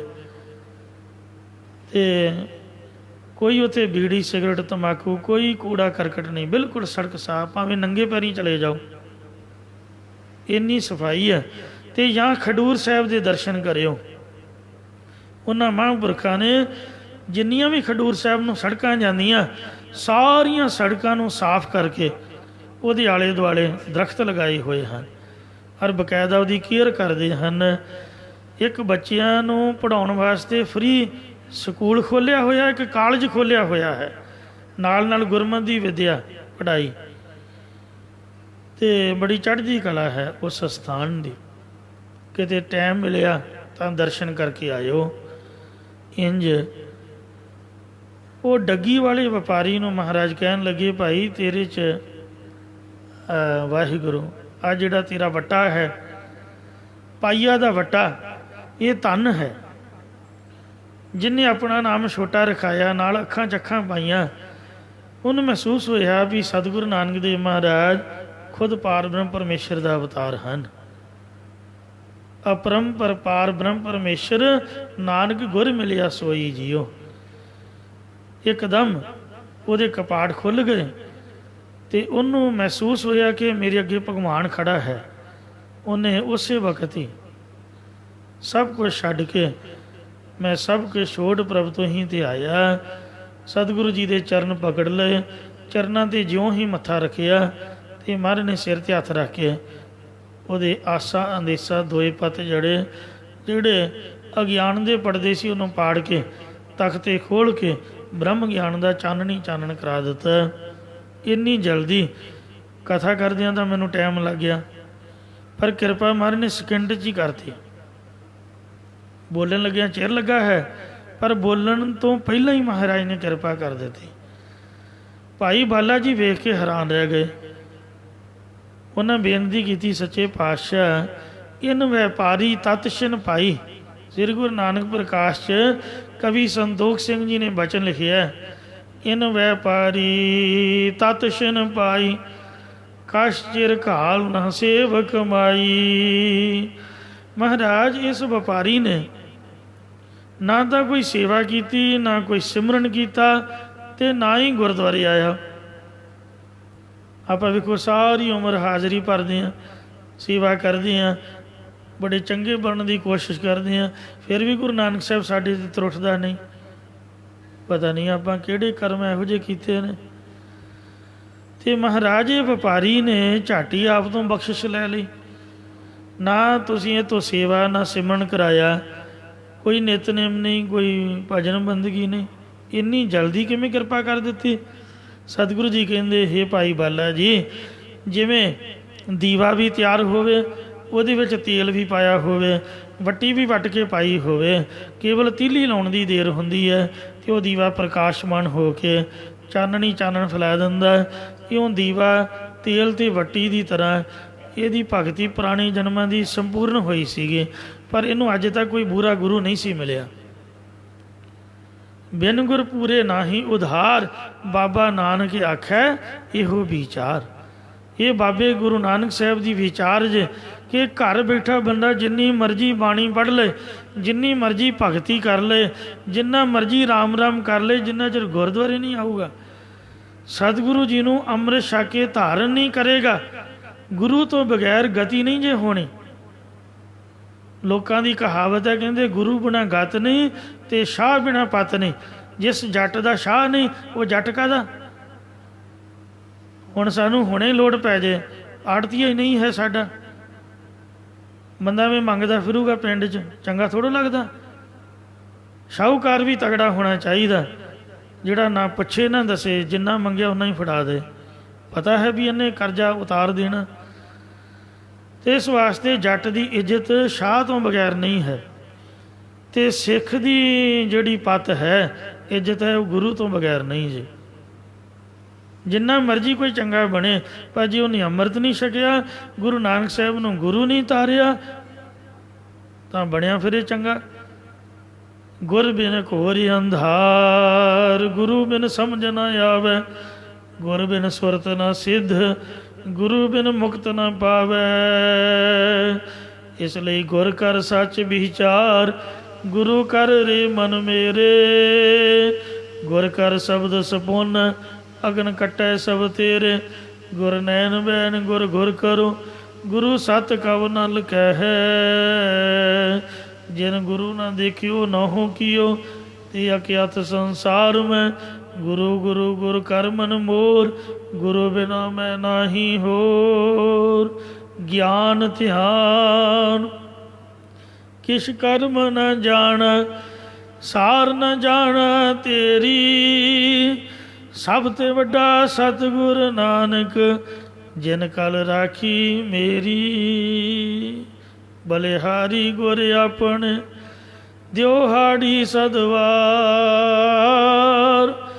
ਜਿਨ ਮਾਨਸ ਤੇ ਦੇਵਤੇ ਕੀਏ ਕਰਤ ਨ ਲਾਗੀ ਵਾਰ। ਬਲ ਬਲ ਜਾਈਏ ਐਸੇ ਗੁਰਾਂ ਕੋ ਬਲ ਬਲ ਜਾਈਏ ਐਸੇ ਗੁਰਾਂ ਕੋ। ਮਹਾਂਪੁਰਖ ਧਾਰਨਾ ਪੜ੍ਹਦੇ ਨੇ ਆਪ ਮੁਕਤ ਮੋਹਿ ਤਾਰੈ ਜੀ। ਆਪ ਮੁਕਤ ਮੋਹਿ ਤਾਰੈ ਜੀ। ਐਸੇ ਗੁਰ ਕੋ ਬਲ ਬਲ ਜਾਈਏ ਆਪ ਮੁਕਤ ਮੋਹਿ ਤਾਰੈ। ਇਹ ਬਿਨਾਂ ਭਾਗਾਂ ਤੋਂ ਨਹੀਂ ਪ੍ਰਾਪਤ ਹੁੰਦੇ। ਜਿਹਦੇ ਕਰਮਾਂ 'ਚ ਰੱਬ ਨੇ ਲਿਖ ਕੇ ਭੇਜਿਆ ਉਹੀ ਗੁਰਦੁਆਰੇ ਆਉਂਦਾ ਅਤੇ ਉਹਦੇ 'ਤੇ ਹੀ ਮਹਾਰਾਜ ਦੀ ਬਖਸ਼ਿਸ਼ ਹੁੰਦੀ ਹੈ। ਦੁਨੀਆ ਵੇਖ ਕੇ ਹੈਰਾਨ ਵੀ ਕਰਦੇ ਕੁਰਦੇ ਕੱਖ ਹੈ ਨਹੀਂ ਅਤੇ ਪਰ ਕਿਰਪਾ ਇਹਨਾਂ 'ਤੇ ਇੰਨੀ ਕਿਵੇਂ ਹੈ। ਇਹ ਤਾਂ ਹੁਣ ਮਹਾਰਾਜ ਨੂੰ ਪੁੱਛੋ ਜਿਹੜਾ ਕਿਰਪਾ ਕਰਨ ਵਾਲਾ। ਜਿਵੇਂ ਭਾਈ ਬਾਲੇ ਨੇ ਪੁੱਛਿਆ ਅਤੇ ਸੱਚੇ ਪਾਤਸ਼ਾਹ ਨੇ ਉਹਦਾ ਸ਼ੰਕਾ ਨਿਵਰਤ ਕਰ ਦਿੱਤਾ ਵੀ ਰੱਬ ਨੇ ਇਹਦੇ ਕਰਮਾਂ 'ਚ ਪਹਿਲਾਂ ਹੀ ਲਿਖ ਕੇ ਭੇਜਿਆ। ਮੇਰੀ ਡਿਊਟੀ ਆ, ਮੈਂ ਇਹਨਾਂ ਨੂੰ ਦੇਣਾ ਹੀ ਦੇਣਾ ਹੈ। ਸੋ ਦੇਂਦਾ ਦੇ ਲੈਂਦੇ ਥੱਕ ਪਾਹੇ ਜੁਗਾ ਜੁਗੰਤਰ ਖਾਹੀ ਖਾਹੇ। ਜਿਹਨੂੰ ਦੁੱਧ ਚਾਹੀਦਾ ਉਹਨੂੰ ਦੁੱਧ ਮਿਲਦਾ। ਪੁੱਤਾਂ ਵਾਲਿਆਂ ਨੂੰ ਪੁੱਤ ਮਹਾਰਾਜ ਬਖਸ਼ਦਾ। ਜਿਹੜੇ ਸਾਧੂ ਸੰਤ ਹੁੰਦੇ ਨੇ ਨਾ ਉਹਨਾਂ ਨੂੰ ਮਾਇਆ ਚਾਹੀਦੀ ਨਾ ਉਹਨਾਂ ਨੂੰ ਕੋਈ ਦੁੱਧ ਪੁੱਤ, ਕਿਉਂਕਿ ਗ੍ਰਸਤੀ ਨਹੀਂ। ਉਹਨਾਂ ਨੂੰ ਰੱਬ ਦਾ ਨਾਮ ਚਾਹੀਦਾ। ਫਿਰ ਮਹਾਰਾਜ ਉਹਨਾਂ ਨੂੰ ਉਹ ਵੀ ਬਖਸ਼ਿਸ਼ ਕਰਦਾ ਹੈ। ਜੈਸੀ ਭੂਖ ਤੈਸੀ ਕਾ ਪੂਰਕ। ਅਤੇ ਗ੍ਰਸਤੀਆਂ ਨੂੰ ਘਰ-ਬਾਰ 'ਚ ਧਨ ਪਦਾਰਥ ਆਦਿਕ ਦੇ ਨਾਲ ਨਾਲ ਗੁਰਸਿੱਖੀ ਨਾਮਦਾਨ ਦੀ ਬਖਸ਼ਿਸ਼ ਕਰਦਾ ਹੈ। ਇਸ ਲਈ ਸਤਿਗੁਰੂ ਪੰਜਵੇਂ ਪਾਤਸ਼ਾਹ ਫਰਮਾਉਂਦੇ ਨੇ ਸਾਧ ਸੰਗ ਹਰ ਹਰ ਨਾਮ ਚਿਤਾਰਾ। ਸਾਧ ਕਹਿੰਦੇ ਨੇ ਗੁਰੂ ਨਾਨਕ ਸਾਹਿਬ ਜੀ ਨੂੰ ਥੰਮੇ ਕੋਈ ਨਾ ਸਾਧ ਬਿਨ ਸਾਧ ਨਾ ਦਿਸੈ ਜਗ ਵਿੱਚ ਕੋਇ। ਸ੍ਰੀ ਗੁਰੂ ਗ੍ਰੰਥ ਸਾਹਿਬ ਜੀ ਦਸਾਂ ਪਾਤਸ਼ਾਹੀਆਂ ਦੀ ਜੋਤ ਨੇ ਇਹਨਾਂ ਦੀ ਸੰਗਤ ਵਿੱਚ ਬੈਠ ਕੇ ਅਤੇ ਗੁਰੂ ਕੀ ਸੰਗਤ ਵਿੱਚ ਮਿਲ ਕੇ ਆਪਾਂ ਨੇ ਪਰਮੇਸ਼ਰ ਦੇ ਨਾਮ ਨੂੰ ਚੇਤੇ ਕੀਤਾ ਹੈ। ਤੁਸੀਂ ਘਰ ਇੱਕ ਜਪਜੀ ਸਾਹਿਬ ਦਾ ਪਾਠ ਕਰ ਲਓ, ਉਹਦਾ ਫਲ ਇੱਕ ਦਾ ਹੀ ਮਿਲੂਗਾ। ਅਤੇ ਜੇ ਤੁਸੀਂ ਇੱਥੇ ਇੱਕ ਕਰ ਲਓ, ਇੱਥੇ ਇੱਕ ਦਾ ਫਲ 10 ਗੁਣਾ ਵੱਧ ਜਾਣੀ 10 ਦਾ ਫਲ ਮਿਲੂਗਾ। 1 ਘੰਟਾ ਹੁਣ ਤੁਸੀਂ ਕਥਾ ਸੁਣੀ ਹੈ ਅਤੇ ਸਮਝ ਲਓ ਵੀ ਘਰ ਬੈਠ ਕੇ 10 ਘੰਟੇ ਸਿਮਰਨ ਕਰ ਲਿਆ। ਉਚਾਰਨ ਕਰੋ ਸਤਿਨਾਮ ਸ੍ਰੀ ਵਾਹਿਗੁਰੂ। 1 ਘੰਟਾ ਗੁਰੂ ਮਹਾਰਾਜ ਦੇ ਚਰਨਾਂ 'ਚ ਕਥਾ ਕੀਰਤਨ ਸਰਵਣ ਕਰਨ ਦਾ, ਬਾਣੀ ਪੜ੍ਹਨ ਦਾ ਇੰਨਾ ਲਾਭ ਹੈ ਕਿ 10 ਗੁਣਾ ਵੱਧ ਫਲ ਪ੍ਰਾਪਤ ਹੁੰਦਾ। ਚੰਗੇ ਕੰਮ ਦਾ ਵੀ 10 ਗੁਣਾ ਵੱਧ, ਅਤੇ ਰੱਬ ਨਾ ਕਰੇ ਜੇ ਕੋਈ ਬੁਰਾ ਕੰਮ ਉਹਦਾ ਵੀ 10 ਗੁਣਾ ਵੱਧ ਪਾਪ ਲੱਗਦਾ। ਇਸ ਲਈ ਹਮੇਸ਼ਾ ਹੀ ਚੰਗੀ ਜਗ੍ਹਾ 'ਤੇ ਚੰਗਾ ਸੋਚੋ, ਚੰਗਾ ਬੋਲੋ। ਅਤੇ ਕਿੰਨਾ ਚੰਗਾ ਹੋਵੇ ਵੀ ਬਾਣੀ ਤੋਂ ਬਗੈਰ ਕੋਈ ਗੱਲ ਹੀ ਨਾ ਕਰੀਏ। ਕਿਸੇ ਦਾ ਹਾਲ ਪੁੱਛਣ ਤੋਂ ਵੀ ਗੁਰਮੁਖ ਗੁਰੇਜ਼ ਕਰਦੇ ਨੇ, ਉਹ ਵੀ ਦੁਨਿਆਵੀ ਬਾਤਾਂ 'ਚ ਆ ਜਾਂਦਾ। ਇਸ ਲਈ ਜਿੰਨਾ ਕੁ ਮਹਾਰਾਜ ਨੇ ਮੌਕਾ ਦਿੱਤਾ, ਬਾਕੀ ਟਾਈਮ ਤਾਂ ਗੱਲਾਂ ਹੀ ਕਰਨੀਆਂ। ਆ ਘੜੀ ਘੰਟਾ ਹੀ ਆ ਬਸ, ਇਹਦੇ 'ਚ ਹੀ ਰੱਬ ਦੇ ਨਾਮ ਦੀ ਬਾਤ ਹੋਣੀ ਹੈ। ਜਿਨ੍ਹਾਂ ਨੇ ਸੰਗਤ 'ਚ ਮਿਲ ਕੇ ਨਿੰਦਿਆ ਚੁਗਲੀ ਈਰਖਾ ਦਵੈਸ਼ ਵੈਰ ਵਿਰੋਧ ਲੜਾਈ ਝਗੜਾ ਕਲੇ ਕਲੇਸ਼ ਤੋਂ ਰਹਿਤ ਹੋ ਕੇ ਐਨ ਸ਼ਾਂਤੀ ਅਵਸਥਾ ਵਿੱਚ ਬੈਠ ਕੇ ਹਰੀ ਦੇ ਅੰਮ੍ਰਿਤ ਨਾਮ ਨੂੰ ਚੇਤੇ ਕੀਤਾ ਹੈ। ਆਨੰਦ ਹੋਵੇ ਦਿਨ ਰਾਤੀ। ਆਮ ਬੰਦੇ ਦੇ ਨਾਲੋਂ ਉਸ ਬੰਦੇ ਦਾ ਜ਼ਮੀਨ ਅਸਮਾਨ ਦਾ ਫਰਕ ਤੁਸੀਂ ਵੇਖੋਗੇ ਖੁਦ ਆਪ, ਸੰਗਤ ਵਾਲੇ ਦਾ ਅਤੇ ਆਮ ਸੰਸਾਰੀ ਪੁਰਸ਼ ਦਾ। ਸੰਗਤ ਵਾਲਾ ਜਿਹੜਾ ਭਜਨ ਬੰਦਗੀ ਕਥਾ ਕੀਰਤਨ ਵਾਲਾ, ਉਹਨੂੰ ਦਿਨ ਰਾਤ ਸੁਤੇ ਸਿੱਧੀ ਆਤਮਿਕ ਆਨੰਦ ਬਣਿਆ ਰਹਿੰਦਾ। ਬ੍ਰਹਮਾਨੰਦ ਹੈ, ਸਾਨੂੰ ਆਨੰਦ ਪ੍ਰਾਪਤ ਹੋ ਰਿਹਾ ਹੈ। ਭਲੋ ਹਮਾਰਾ ਕਿਉਂਕਿ ਸਾਡਾ ਪੂਰਬਲੇ ਨਿਸ਼ਕਾਮ ਕਰਮਾਂ ਦਾ ਕੋਈ ਚੰਗਾ ਬੀਜ ਪੁੰਗਰ ਪਿਆ ਹੈ, ਜਿਸ ਕਰਕੇ ਸਾਨੂੰ ਗੁਰੂ ਨਾਨਕ ਸਾਹਿਬ ਜੀ ਦੇ ਮਹਾਰਾਜ ਜੀ ਦੀ ਉੱਚੀ ਸੁੱਚੀ ਸੰਗਤ ਪ੍ਰਾਪਤ ਹੋਈ ਹੈ। ਭੱਟ ਵੇਖੋ ਬੇਨਤੀ ਕਰਦੇ ਨੇ ਕਿ ਰਹਿਓ ਸੰਤ ਹੋ ਟੋਲ, ਸਾਧ ਬੋ ਤੇਰੇ ਡਿਠੇ। ਸੰਨਿਆਸੀ ਤਪਸੀ ਹੈ ਮੁਖੋਂ ਇਹ ਪੰਡਤ ਬਿਠੇ, ਬਰਸ ਇਹ ਕਹੋ ਫਿਰਿਓ ਕਿਨੇ ਨੂੰ ਪਰਚੋ ਲਾਇਓ। ਕਹਿਤੇ ਕਹਿਤੀ ਸੁਣੀ ਰਹਿਤ ਕੋ ਖੁਸ਼ੀ ਨਾ ਆਇਓ, ਹਰ ਨਾਮ ਛੋੜ ਦੂਜੇ ਲੱਗੇ, ਤਿਨ ਕੇ ਗੁਣ ਹੋ ਕਿਆ ਕਹੋ, ਗੁਰ ਦਈਏ ਮਲਾਇਓ ਭਿਖਿਆ। ਜਿਵ ਤੂੰ ਰੱਖਿਆ ਤੇ ਮਤਲਬ 1 ਸਾਲ ਅਸੀਂ ਭਟਕਦੇ ਰਹੇ। ਬੰਦਾ ਬਹਾਦਰ ਵੇਖੋ ਕਿੱਥੋਂ ਤੁਰਿਆ, ਆ ਜੰਮੂ ਕਸ਼ਮੀਰ 'ਚ ਜੰਮਿਆ ਵਿਚਾਰਾ, ਇਹ ਸ਼ਿਕਾਰੀ ਸ਼ਕੂਰੀ ਬਣ ਕੇ ਤੇ ਗਾਂ ਦੀ ਗਾਂ ਮੁੜ ਕੇ ਵਿਰਾਗ ਆਇਆ, ਇੱਕ ਹਰਨੀ ਮਾਰੀ ਤੇ ਉਹ ਗਰਭਵਤੀ ਸੀ, ਬੱਚੇ ਤੜਫ ਕੇ ਮਰ ਗਏ। ਉਹ ਤੋਂ ਬਾਅਦ ਉਹ ਸਾਧ ਬਣ ਗਿਆ, ਫਿਰ ਵਿਰਾਗੀ ਦੀ ਸੰਗਤ ਹੋਈ, ਫਿਰ ਵਿਰਾਗੀ ਬਣ ਗਿਆ, ਗੋਦਾਵਰੀ ਦੇ ਕੰਨਾਂ ਤਪ ਕੀਤਾ। ਤੇ ਵੇਖੋ ਕਿੰਨਾ ਭਟਕਣਾ ਤੋਂ ਬਾਅਦ ਉਹ ਗੁਰੂ ਗੋਬਿੰਦ ਸਿੰਘ ਮਹਾਰਾਜ ਨੂੰ ਮਿਲਿਆ ਤੇ ਕਿੰਨੀ ਮੁਸ਼ਕਿਲ ਉਹਨੂੰ ਗੁਰੂ ਸਾਹਿਬ ਦਾ ਗਿਆਨ ਹੋਇਆ। ਤੇ ਫਿਰ ਉਹ ਨਿਮਰਤਾ ਚਾਹ ਕੇ ਉਹਨੇ ਬਖਸ਼ਿਸ਼ ਲਈ। ਤੇ ਸਾਨੂੰ ਤਾਂ ਜੰਮਦੇ ਹੀ ਮਾਂ ਨੇ ਗੁਰਦੁਆਰੇ ਲੰਮੇ ਪਾਇਆ। ਜਿਹੜਾ ਨਹੀਂ ਮੱਥਾ ਟੇਕਦਾ ਉਹਨੂੰ ਕੰਨ ਤੋਂ ਫੜ ਕੇ ਕਹਿੰਦੀ ਚੱਲ ਟੇਕ ਮੱਥਾ। ਇਹ ਵੱਡੇ ਭਾਗ ਹੀ ਨੇ, ਕਿਤੇ ਜਾਣ ਦੀ ਲੋੜ ਨਹੀਂ ਪਈ, ਸਿੱਧਾ ਹੀ ਗੁਰਦੁਆਰੇ ਆਏ ਆ। ਤੇ ਬ੍ਰਹਮ ਗਿਆਨੀ ਮਹਾਂਪੁਰਖਾਂ ਦੇ ਚਰਨਾਂ ਦੀ ਮੌਜ ਮਾਣੀ, ਸੰਗਤ ਦੀ ਪ੍ਰਾਪਤੀ ਹੋਈ ਹੈ। ਤੇ ਜੇ ਫਿਰ ਵੀ ਆਪਾਂ ਆਖੀਏ ਵੀ ਸਾਡੇ ਮਾੜੇ ਭਾਗ ਨੇ, ਭਾਗ ਤਾਂ ਫਿਰ ਆਪਾਂ ਹੀ ਖੁਦ ਮਾੜੇ ਕੀਤੇ ਹੋਏ ਨੇ।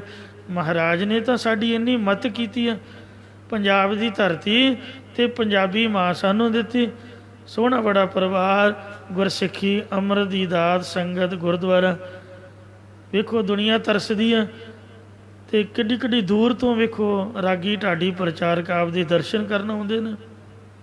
ਕਿੰਨਾ ਸੋਹਣਾ ਬੜਾ ਸ਼ਹਿਰ ਬੇਗਮਪੁਰਾ ਸ਼ਹਿਰ ਕੋ ਨਾਉ, ਸੰਗਤ ਸ਼ਹਿਰ ਬੇਗਮਪੁਰਾ ਹੈ।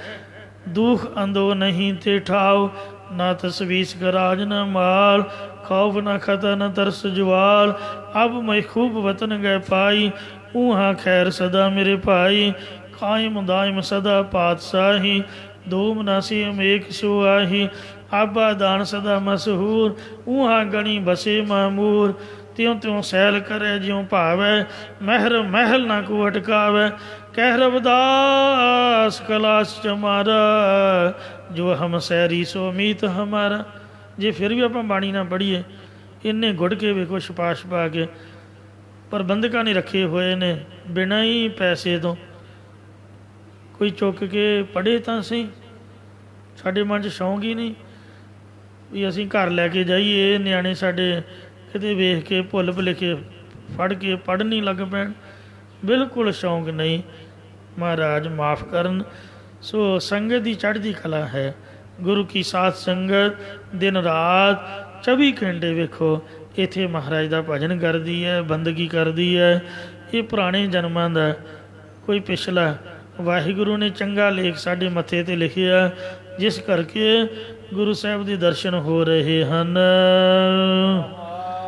ਵਿਸ਼ਰਾਮ ਦੇ ਕੇ ਫਰਮਾਉਂਦੇ ਨੇ,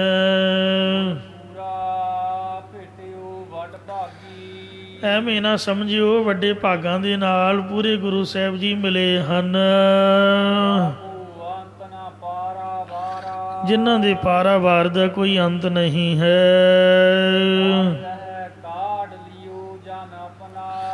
ਆਪ ਦਾ ਜਨ ਜਾਣ ਕੇ, ਆਪ ਦਾ ਸੇਵਕ ਜਾਣ ਕੇ ਵਿਸ਼ਿਆਂ ਦੇ ਚਿੱਕੜ 'ਚੋਂ ਸਾਨੂੰ ਮਹਾਰਾਜ ਨੇ ਬਾਂਹ ਤੋਂ ਫੜ ਕੇ ਕੱਢ ਲਿਆ ਹੈ। ਜਿਵੇਂ ਗੁਰੂ ਨਾਨਕ ਸਾਹਿਬ ਨੇ ਲੋਟਾ ਚਿੱਕੜ 'ਚ ਸੁੱਟਤਾ, ਸਾਹਿਬਜ਼ਾਦਿਆਂ ਨੂੰ ਆਖਿਆ ਤੇ ਉਹ ਕਹਿੰਦੇ ਵੀ ਸਾਡੇ ਤੁਸੀਂ ਕੱਪੜੇ ਖਰਾਬ ਕਰਨੇ ਚਾਹੁੰਦੇ, ਜਾਣ ਬੁੱਝ ਕੇ ਬੇਇੱਜ਼ਤੀ ਕਰਦੇ ਹੋ, ਲੋਟਾ ਆਪਾਂ ਹੋਰ ਲੈ ਲਵਾਂਗੇ। ਡਿੱਗ ਪਿਆ ਸਹੀ। ਪਾਮਣ ਲਹਿਣਾ ਜੀ ਨੂੰ ਆਖਿਆ, ਉਹਨਾਂ ਝੱਟ ਮਾਰੀ ਛਾਲ ਤੇ ਲੋਟਾ ਕੱਢ ਲਿਆਂਦਾ, ਚਿੱਕੜ ਨਾਲ ਚੋਲਾ ਲਿਗ ਪਿੜ ਗਿਆ। ਮਾਤਾ ਸੁਲੱਖਣੀ ਕਹਿਣ ਲੱਗੀ, ਹੇ ਗੁਰੂ ਸਾਹਿਬ ਜੀ, ਇਹ ਭਲਾ ਪੁਰਸ਼ ਕਿਸੇ ਅਮੀਰ ਘਰ ਦਾ ਆਪਦੀ ਸ਼ਰਧਾ ਕਰਕੇ ਤੁਹਾਡੇ ਚਰਨਾਂ ਵਿੱਚ ਰਹਿੰਦਾ ਅਤੇ ਤੁਸੀਂ ਇਹਦੇ ਕੱਪੜੇ ਹੀ ਖਰਾਬ ਕਰ ਦਿੰਦੇ ਹੋ। ਕਦੀ ਲਿੱਦਣ ਦੀ ਪੰਡ ਚੁਕਾ ਦਿੱਤੀ, ਨਦੀਨ ਦੀ ਚਿੱਕੜ ਨਾ ਭਰੀ ਹੋਈ।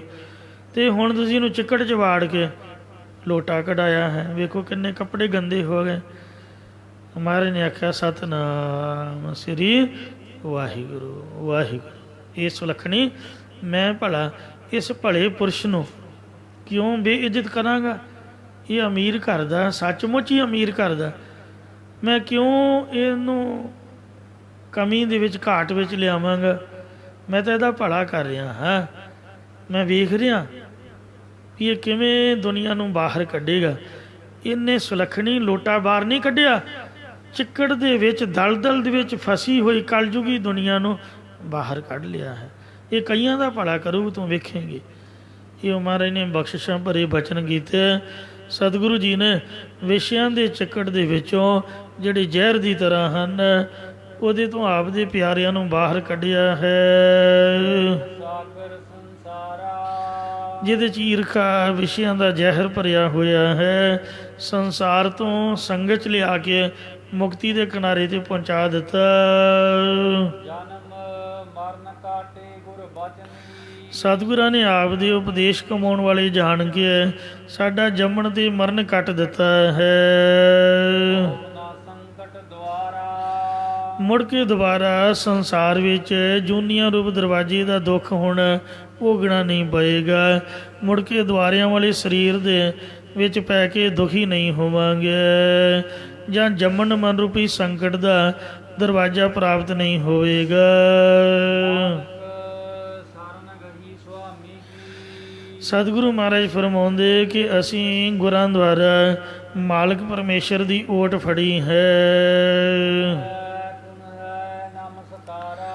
ਅਤੇ ਬਾਰ-ਬਾਰ ਉਸ ਦੇ ਦਰ 'ਤੇ ਅਸੀਂ ਬੰਦਨਾ ਕਰਦੇ ਹਾਂ। ਨਮਸਕਾਰ ਡੰਡੋਤ ਬੰਦਨਾ ਅਨਕ ਬਾਰ ਜਾਉ ਬਾਰੈ, ਬੰਦਨਾ ਹਰ ਬੰਦਨਾ ਗੁਣ ਗਾਵੋ ਗੋਪਾਲ ਰਾਏ।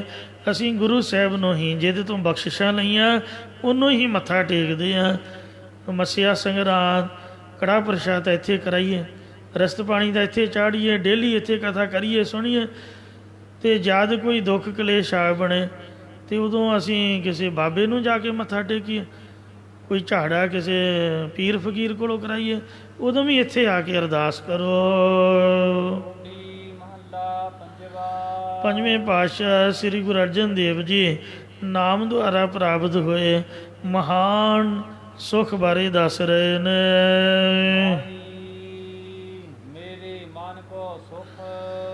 ਮਾਈ ਹੈ ਭਾਈ ਜਾਂ ਹੇ ਮਾਤਾ ਪਿਤਾ ਰੂਪ ਸੰਤ ਜਨੋ, ਮੇਰੇ ਮਨ ਨੂੰ ਪਰਮੇਸ਼ਰ ਦੀ ਪ੍ਰਾਪਤੀ ਦਾ ਮਹਾਨ ਸੁਖ ਪ੍ਰਾਪਤ ਹੋਇਆ ਹੈ। ਜੋ ਕਰੋੜਾਂ ਰਾਜਾਂ ਦੇ ਸੁਖ ਆਨੰਦ ਨੂੰ ਭੋਗਣਾ ਹੈ, ਉਸ ਤੋਂ ਵੀ ਕਰੋੜਾਂ ਗੁਣਾ ਵੱਧ ਅਸਾਂ ਪਰਮੇਸ਼ਰ ਦੀ ਪ੍ਰਾਪਤੀ ਦੇ ਸੁੱਖ ਆਨੰਦ ਨੂੰ ਭੋਗਦੇ ਹਾਂ ਜਾਂ ਭੋਗਿਆ, ਕਿਉਂਕਿ ਉਸ ਪਰਮੇਸ਼ਰ ਦਾ ਸਿਮਰਨ ਕਰਨੇ ਕਰਕੇ ਸਾਡੇ ਸਾਰੇ ਅਗਿਆਨ ਆਦਿਕ ਦੁੱਖ ਨਾਸ਼ ਹੋ ਗਏ ਹਨ। ਨਾਨਕ ਭਗਤਾਂ ਸਦਾ ਵਿਗਾਸ, ਸੁਣਿਆ ਦੁੱਖ ਪਾਪ ਕਾ ਨਾਸ। ਅਮਰੀਕਾ ਦੇ ਵਿੱਚ ਬੜੇ ਬੜੇ ਵੱਡੇ ਘਰ, ਅਤੇ ਮੈਂ ਵੇਖ ਕੇ ਇਹੀ ਸੋਚੀ ਗਿਆ, ਕੋਈ ਬੰਦਾ ਉੱਥੇ ਬੁਲਾਉਣ ਵਾਲਾ ਨਹੀਂ। 40-40 ਮੀਲ ਤਾਂ ਦੂਰ ਨੇ ਗੁਰਦੁਆਰੇ ਤੋਂ, ਅਤੇ ਕਿਹੜੇ ਕਿਹੜੇ ਫਾਰਮ ਹਾਊਸ, ਅਤੇ ਜੀ ਉੱਥੇ ਲੱਗਦਾ ਕੋਈ ਨਹੀਂ, ਕਿਉਂਕਿ ਹਰੇਕ ਕੰਮਾਂ ਕਾਰਾਂ 'ਤੇ ਜਾਣ ਵਾਲੇ, ਅਤੇ ਡੇਲੀ ਸੰਗਤ ਦਾ ਪ੍ਰਬੰਧ ਕੋਈ ਨਹੀਂ। ਅਤੇ ਮੈਂ ਸੋਚਿਆ, ਮੈਂ ਕਿਹਾ ਵੀ ਇਹਦਾ ਲਾਭ ਕੀ, ਫਾਇਦਾ ਕੀ ਆ। ਅਤੇ ਇਸ ਵਾਸਤੇ ਭਾਵੇਂ ਕੱਖਾਂ ਦੀ ਕੁੱਲੀ ਹੋਵੇ ਪਰ ਸੰਗਤ ਡੇਲੀ ਹੋਵੇ, ਇਹ ਤਾਂ ਆਨੰਦ। ਮਹਾਰਾਜ ਕਹਿੰਦੇ ਨਾਨਕ ਭਗਤਾਂ ਸਦਾ ਵਿਗਾਸ, ਸੁਣਿਆ ਦੁੱਖ ਪਾਪ ਕਾ ਨਾਸ। ਜੇ ਮਹਾਰਾਜ ਦਾ ਨਾਮ ਨਹੀਂ, ਬਾਣੀ ਨਹੀਂ, ਕਥਾ ਕੀਰਤਨ ਨਹੀਂ, ਫਿਰ ਜਿੰਨੇ ਮਰਜ਼ੀ ਮਹੱਲ ਹੋਣ, ਜਿੰਨਾ ਮਰਜ਼ੀ ਰਾਜ ਭਾਗ ਹੋਵੇ, ਅਤੇ ਇਹ ਕੋਈ ਸੁੱਖ ਸ਼ਾਂਤੀ ਵਾਲੀ ਬਾਤ ਨਹੀਂ ਹੈ। ਮਹਾਰਾਜ ਦੀ ਸੰਗਤ 'ਚ ਆਨੰਦ ਹੈ। ਵਿਸ਼ਰਾਮ ਦੇ ਕੇ ਫਰਮਾਉਂਦੇ ਨੇ, ਜਿਸ ਪਰਮੇਸ਼ਰ ਦਾ ਸਿਮਰਨ ਕਰਨੇ ਕਰਕੇ ਕਰੋੜਾਂ ਹੀ ਜਨਮਾਂ ਦੇ ਪਾਪ ਨਾਸ਼ ਹੋ ਜਾਂਦੇ ਨੇ। ਸਿਮਰਨ ਕਰਨੇ ਕਰਕੇ ਤਨ ਸਰੀਰ ਇਹ ਵੀ ਪਵਿੱਤਰ ਹੋ ਜਾਂਦਾ ਤੇ ਮਨ ਵੀ ਨਿਰੰਤਰ ਸੁੱਖ ਨੂੰ ਪ੍ਰਾਪਤ ਹੋ ਜਾਂਦਾ ਹੈ। ਦੇਖ ਸਰੂਪ ਪੂਰਨ ਭਈਆਸਾ। ਉਸ ਵਾਹਿਗੁਰੂ ਦੇ ਸਰਗੁਣ ਦੇ ਨਿਰਗੁਣ ਸਰੂਪ ਦੇ ਦਰਸ਼ਨ ਵੇਖਦਿਆਂ ਸਾਰੇ ਮੇਰੀ ਸਾਰੀ ਆਸਾ ਪੂਰੀ ਹੋ ਗਈ। ਪੂਰੀ ਆਸਾ ਜੀ ਮਨਸਾ ਮੇਰੇ ਰਾਮ। ਜਦ ਬੀਬੀ ਨੂੰ ਪਤੀ ਦੀ ਪ੍ਰਾਪਤੀ ਹੋ ਗਈ, ਉਹਨੂੰ ਸਭ ਕੁਝ ਹੀ ਮਿਲ ਗਿਆ, ਕੁੰਜੀਆਂ ਹੀ ਬੀਬੀ ਦੇ ਹੱਥ ਆ ਗਈਆਂ। ਦਵਾਈ ਭਾਵੇਂ ਇੱਕ ਵੀ ਅੱਖਰ ਨਾ ਆਉਂਦਾ ਹੋਵੇ ਪੜ੍ਹਨ ਦਾ, ਡਾਕਟਰ ਦੀ ਘਰ ਵਾਲੀ ਕਹੂਗੇ ਡਾਕਟਰ ਨਹੀਂ, ਉਹ ਡਾਕਟਰ ਨਹੀਂ ਬਣ ਜਾਂਦੀ ਹੈ, ਕਿਉਂਕਿ ਉਹਦਾ ਪਤੀ ਜੋ ਡਾਕਟਰ ਹੈ। ਤੋ ਇਸ ਤਰੀਕੇ ਦੇ ਨਾਲ ਮਾਸਟਰ ਦੀ ਘਰ ਵਾਲੀ ਨੂੰ ਕਹਿਣਗੇ ਮਾਸਟਰ ਨਹੀਂ। ਤੋ ਇੰਨੀ ਮਹਾਰਾਜ ਦੀ ਬਖਸ਼ਿਸ਼ ਹੈ। ਇਉਂ ਸਿੱਖ ਦੀ ਸ਼ੋਭਾ ਗੁਰੂ ਸਾਹਿਬ ਦੇ ਨਾਲ ਹੈ। ਜਿੰਨੀ ਵੀ ਕਹੀਏ, ਸਾਡੀ ਤਾਂ ਆਸਾ ਦਰਸ਼ਨ ਕਰਕੇ ਪੂਰੀ ਹੋ ਗਈ। ਮਹਾਰਾਜ ਦੇ ਦਰਸ਼ਨ ਦੀਦਾਰ ਕਰਦਿਆਂ ਸਾਰ ਸਾਰੀ ਤ੍ਰਿਸ਼ਨਾ ਰੂਪੀ ਭੁੱਖ ਉਤਰ ਗਈ ਹੈ, ਲੈ ਗਈ ਹੈ। ਇੱਕ ਗੁਰਦੁਆਰਾ ਹੀ ਹੈ ਜਿੱਥੇ ਰੁਪਈਆ ਧੇਲਾ ਖਰਚਣ ਦੀ ਕੋਈ ਲੋੜ ਨਹੀਂ ਪੈਂਦੀ, ਔਰ ਕਿਤੇ ਮਰਜ਼ੀ ਚਲੇ ਜਾਓ। ਗੇਟ ਵਾਲੇ ਨੂੰ ਵੀ ਦੇਣੇ ਪੈਣਗੇ, ਗਾਂਹ ਗੱਲ ਕਰਾਉਣ ਵਾਲੇ ਨੂੰ ਵੀ, ਵਿਚੋਲੇ ਨੂੰ ਵੀ, ਗਾਂਹ ਵੀ ਮੋਟੀਆਂ ਮੋਟੀਆਂ ਰਿਸ਼ਵਤਾਂ ਦੇ ਕੇ ਫਿਰ ਅਗਲਾ ਕੋਈ ਮਾੜੇ ਜਿਹੇ ਪੈਨ ਮਾਰ ਕੇ ਸਾਈਨ ਕਰੂਗਾ। ਕਿਤੇ ਮਰਜ਼ੀ ਬਹਿਣ ਦੀ ਵੀ ਟਿਕਟ ਲੱਗਦੀ ਹੈ, ਖਲੋਣ ਦੀ ਵੀ ਲੱਗਦੀ ਹੈ। ਅਤੇ ਇਸ ਵਾਸਤੇ ਸੋ ਭੁੱਖ ਪਈ ਹੋਈ ਹੈ ਦੁਨੀਆ ਦੇ ਵਿੱਚ। ਐਡੀਆਂ ਮੋਟੀਆਂ ਲੱਖਾਂ ਦੇ ਹਿਸਾਬ ਨਾਲ ਤਨਖਾਹਾਂ ਨੇ ਸਰਕਾਰੀ ਬੰਦਿਆਂ ਦੀਆਂ, ਅਤੇ 5 ਰੁਪਈਆਂ ਦੇ ਉਹ ਖਤਮ ਹੀ ਹੋ ਜਾਣਗੇ। 10 ਦਾ ਨੋਟ ਦਿਖਾਓ, ਕਹਿਣਗੇ ਆਓ ਜੀ ਤੁਹਾਡਾ ਕੰਮ ਕਰਦੇ ਆ। ਇੰਨੀ ਭੁੱਖ ਵੀ ਕਾਹਦੀ ਹੋਈ। ਸੋ ਮਹਾਰਾਜ ਦਾ ਨਾਮ ਜਪਣ ਵਾਲੀ ਸੰਗਤ, ਉਹਦੀ ਸਾਰੀ ਭੁੱਖ ਉਤਰ ਗਈ। ਇੱਥੇ ਪੈਸਾ ਕੋਈ ਨਹੀਂ ਲੱਗਦਾ, ਕੁਛ ਮਿਲਦਾ ਹੀ ਹੈ।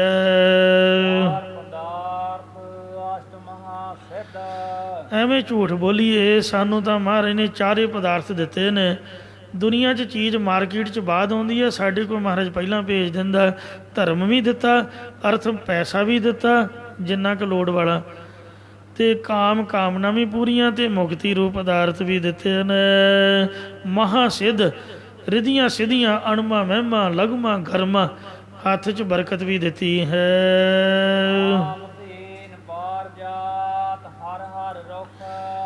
ਕਾਮ ਤੇਨ ਗਾਣੇ ਬੜਾ ਸੰਗਤ ਦੀ ਬਰਾਬਰੀ ਕੀ ਕਰ ਲੈਣੀ ਹੋਈ। ਇੱਥੇ ਕਿਸੇ ਚੀਜ਼ ਦੀ ਕੋਈ ਕਮੀ ਨਹੀਂ। ਸਵਰਗ ਦਾ ਜਿਹੜਾ ਕਲਪ ਬ੍ਰਿਕਸ਼ ਕਾਮਨਾ ਪੂਰੀਆਂ ਕਰਦਾ, ਇਉਂ ਮਹਾਰਾਜ ਦਾ ਨਾਮ ਹੀ ਆਸਾ ਨੇ ਕਲਪ ਬ੍ਰਿਕਸ਼ ਤੇ ਕਾਮ ਤੇਨ ਗਾਂ ਜਾਣਿਆ। ਨਾਨਕ ਸਰਨ ਗਹੀ ਸੁਖ ਸਾਗਰ। ਸਤਿਗੁਰੂ ਜੀ ਕਥਨ ਕਰਦੇ ਕਿ ਆਸਾ ਨੇ ਸੁੱਖਾਂ ਦੇ ਸਮੁੰਦਰ ਪਰਮੇਸ਼ਰ ਦੀ ਓਟ ਗ੍ਰਹਿਣ ਕੀਤੀ ਹੈ। ਤੁਹਾਨੂੰ ਵੀ ਬੇਨਤੀ ਕਰਦੇ ਹਾਂ ਕਿ ਤੁਸੀਂ ਵੀ ਗੁਰਦੁਆਰੇ ਆਇਆ ਕਰੋ। ਕੋਈ ਆਪਣੀਆਂ ਮੱਝਾਂ ਗਾਵਾਂ ਦਾ ਥੋੜ੍ਹਾ ਬਹੁਤਾ ਦੁੱਧ ਲਿਆਇਆ ਕਰੋ। ਕੋਈ ਰੱਬ ਨੇ ਤੁਹਾਨੂੰ ਅੰਨ ਦਿੱਤਾ, ਕੋਈ ਆਟਾ, ਕੋਈ ਕਣਕ, ਕੋਈ ਮਾੜਾ ਮੋਟਾ ਹੱਥ 'ਚ ਭੇਟਾ, ਜਾਂ ਕੋਈ ਮਾਇਆ ਧੇਲਾ, ਕੋਈ 150, ਅਤੇ ਸੱਚੇ ਪਾਤਸ਼ਾਹ ਦੇ ਚਰਨਾਂ 'ਚ ਰੱਖ ਕੇ ਮੱਥਾ ਟੇਕਿਆ ਕਰੋ। ਤੁਹਾਡੇ ਵੀ ਘਰ ਰੱਬ ਬਰਕਤ ਪਾਊਗਾ, ਤੁਹਾਡੇ ਹੱਥ 'ਚ ਘਾਟਾ ਨਹੀਂ ਆਊਗਾ, ਬੋਝੀ ਤੁਹਾਡੀ ਫੁੱਲ ਰਹੂਗੀ, ਘਰ 'ਚ ਕਿਸੇ ਪਦਾਰਥ ਦੀ ਕਮੀ ਨਹੀਂ ਆਊਗੀ। ਜੇ ਤੁਸੀਂ ਮਹਾਰਾਜ ਨੂੰ ਮੰਨੋਗੇ, ਮਨ ਵੀ ਖੁਸ਼ ਪ੍ਰਸੰਨ ਰਹੂਗਾ।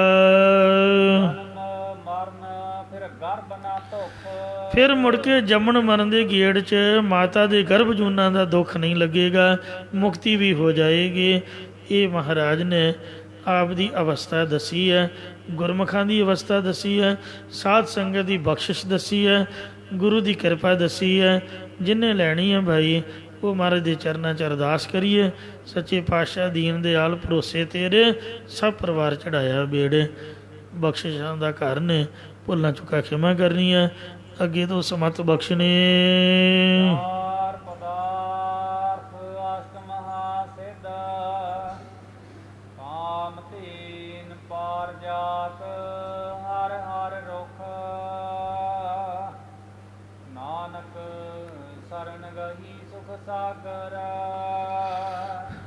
ਜਨਮ ਮਰਨ ਫਿਰ ਗਰਭ ਨਾ ਧੁਖ। ਵਾਹਿਗੁਰੂ ਜੀ ਕਾ ਖਾਲਸਾ, ਵਾਹਿਗੁਰੂ ਜੀ ਕੀ ਫਤਿਹ। ਰਾਮਕਲੀ ਮਹੱਲਾ ਤੀਜਾ। ਆਨੰਦ ਇੱਕ ਓੰਕਾਰ ਸਤਿਗੁਰੂ ਪ੍ਰਸਾਦ। ਆਨੰਦ ਬਹਿਆ ਮੇਰੀ ਮਾਏ ਸਤਿਗੁਰੂ